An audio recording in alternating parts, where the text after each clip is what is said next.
જમ્મુ અને કાશ્મીરના રિયાસી જિલ્લામાં શિવખોડી ગુફાના તીર્થસ્થાન પર શ્રદ્ધાળુઓને લઈ જતી બસ પર શંકાસ્પદ આતંકવાદીઓએ ગોળીબાર કર્યો હતો.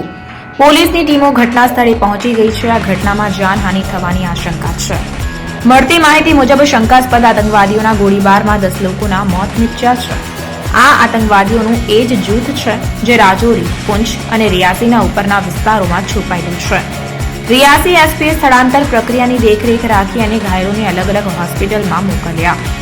8 લોકોના મોતની પુષ્ટિ કરવામાં આવી છે, જ્યારે 33 ઘાયલોને અલગ અલગ હોસ્પિટલમાં રેફર કરવામાં આવ્યા છે, જેમાં 13 લોકોને ડિસ્ટ્રિક્ટ હેડક્વાર્ટર હોસ્પિટલ રિયાસી, 5 લોકોને સીએચસી ટ્રેયાથમાં અને 15 લોકોને જીએમસી જમ્મુમાં દાખલ કરવામાં આવ્યા છે. તે જ સમયે પોલીસ, સેના અને સીઆરપીએફે સંયુક્ત સુરક્ષા દળ અભિયાન ચલાવીને વિસ્તારને કબજે કર્યો છે.